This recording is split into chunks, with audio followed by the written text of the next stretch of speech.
আসসালামু আলাইকুম। First of all হচ্ছে যে আপনি এই ইউআরএল এ যাবেন। এই ইউআরএলটা আমি আপনাকে ম্যানুয়ালি আপনার হোয়াটসঅ্যাপে দিয়ে দিচ্ছি।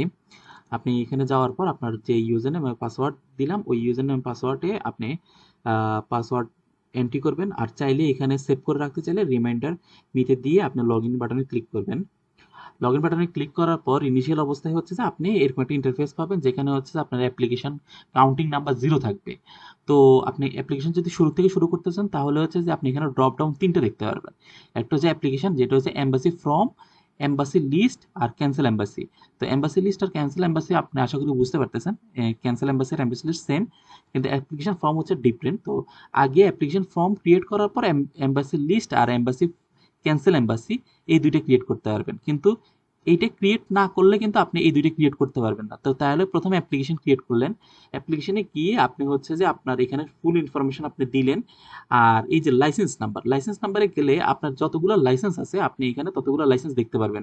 যেহেতু বর্তমানে আপনার লাইসেন্স দুইটা, তাইলে হচ্ছে আপনি এই লাইসেন্সের আন্ডারে ক্লিক করতে চাইলে, কোনো কিছু ক্রিয়েট করতে চাইলে এই লাইসেন্সের আন্ডারে আপনি জিনিসগুলা ক্রিয়েট করবেন। এই লাইসেন্স আন্ডারে এই যে লাইসেন্স দিয়ে সিলেক্ট করে, আর আপনি যদি এখানে কোনো নোট রাখতে চান, হয়তো বা আপনার এটার কোনো সিরিয়াল নাম্বার, অথবা আপনি কোন এজেন্ট থেকে এই পাসপোর্টটা পাইছেন, আপনার মনে করেন পার্সোনালি একটা এজেন্ট থেকে আপনি এই পাসপোর্টটার কাজ করতেছেন, তো ওই এজেন্টের নিয়ে আপনি কাজ করবেন। ঠিক আছে, ওই এজেন্টের ইনফরমেশন দিলেন যে আকাশ ভাই থেকে আপনি হচ্ছে যে এই পাসপোর্টটা নিয়ে কাজ করছেন, তো এই ইনফরমেশন, ওটা পার্সোনাল ইনফরমেশন, এটা আপনার এম্বাসি লিস্ট ফর্মে কোনো ইফেক্ট পড়বে না। আপনি এখানে সবকিছু ফিল আপ করবেন। ফিল আপ করার পর আপনি হচ্ছে যে এই যে এমপ্লয়ি এগ্রিমেন্ট, এমপ্লয়ি এগ্রিমেন্টে গেলে আপনি এমপ্লয়ি এগ্রিমেন্টের সবকিছু আমাদের প্রি সেট করা আছে, মানে এখানে আপনার কোনো কিছু এডিট করা লাগবে না। যদি এডিট করতে চান, যদি তার এগ্রিমেন্টটা যদি একটু ডিফারেন্ট হয়, তাহলে আপনি চাইলে এডিট করতে পারবেন। এই যে এখানে ১,০০০ দেরাম দেওয়া আছে, আপনি চাইলে ১৫০০ চাইলে ১৫০০। এখানে ওর যদি ৯ ঘন্টা কাজ করতে চায় ৯ ঘন্টা, কিন্তু জেনারেল অবস্থা ৮ ঘন্টা। তো এই জন্য এটা আপনার আর কষ্ট করে ফিল আপ করা লাগবে না। এখন আপনি হচ্ছে যে নেক্সটে গেলে কি হবে, আপনি হচ্ছে যে নেক্সট না, এখানে সেভ, আমি আপনাকে একটা ফর্ম ফিল আপ করে দেখাই, তাহলে আপনি বুঝতে পারবেন।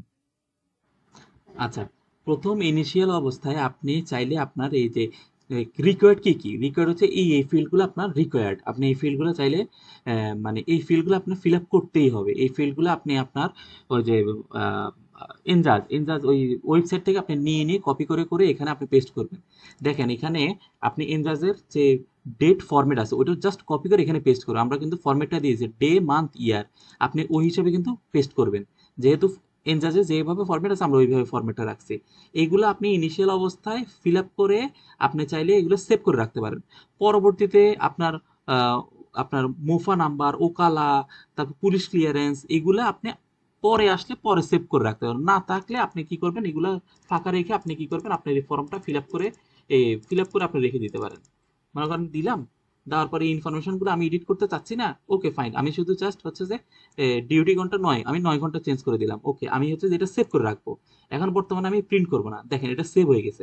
পরবর্তীতে আপনার মোফা নাম্বার আসছে বা ইয়ে আসছে, আপনি চাইলে কি কিন্তু এডিটে গিয়ে আপনি কি করবেন, এই যে মোফা নাম্বার আপনি বসে দিলেন, ওকালা নাম্বার বসে দিলেন, ঠিক আছে, ওকালা নাম্বার একটা বসে দিলেন, পুলিশ ক্লিয়ারেন্স আসছে, লাইসেন্স নাম্বার আসছে, আপনি চাইলে এটা পরবর্তীতে আপনি কি করবেন, এগুলো এডিট করে আপনি আবার এটা সেভ আবার আপডেট করে দিলেন। এই যে আপডেট হয়ে গেছে। পরবর্তী আপনি আপডেট, তো লাস্টে আপনি যে সময় এম্বাসি যাওয়ার পূর্ব মুহূর্তে আপনি চাইলে কিন্তু এডিট অথবা এডিট করলেন, নইলে হচ্ছে কি করবেন, প্রিন্ট করবেন। এই যে প্রিন্ট বাটনে ক্লিক করবেন, আপনার সম্পূর্ণ ফর্ম কিন্তু রেডি হয়ে গেছে। আর এই পৃষ্ঠায়, প্রথম পৃষ্ঠায় হচ্ছে যে কি করবেন, আপনাদের প্যাডে, প্রথম পৃষ্ঠা আপনাদের প্যাডে প্রিন্ট করবেন। এই প্রথম পৃষ্ঠা আপনারা যে সময় প্রিন্ট করবেন, প্রথম পৃষ্ঠাটা আপনাদের নিজস্ব প্যাডে দিবেন। প্যাডের উপরে জায়গাটা ফাঁকা আছে, আপনাদের প্যাডে প্রিন্ট হয়ে যাবে, নিচেও ফাঁকা আছে। আর সম্পূর্ণ পৃষ্ঠাগুলো এগুলো হচ্ছে যে আমাদের নিজস্ব পেজ।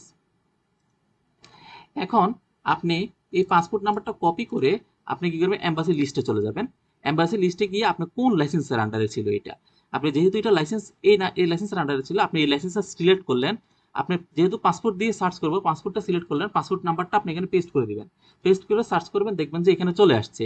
হ্যাঁ, আপনি এখানে অ্যাডে দিলে আপনার এটা লিস্টে বসে যাবে। এরকম আপনি অ্যাডে দিলেন, সবগুলো আপনার এখানে সিরিয়াল ওয়াইজ বসে যাবে। পরবর্তীতে আপনি চাইলে এটা প্রিন্ট বাটনে ক্লিক করবেন। এই যে আপনার এটা চলে আসছে, আপনার অ্যারাবিক নামটা চলে আসছে, সবকিছু আসছে। এখন আপনি প্রিন্টে ক্লিক করে আপনার এম্বাসি লিস্টটা নিয়ে নেবেন। অ্যাজ ইউজুয়াল আপনি হচ্ছে যে ক্যান্সেল এম্বাসিটাও সেম, যে সেম সিস্টেমে আপনি ওটা ক্যান্সেল এম্বাসিও নিয়ে নেবেন।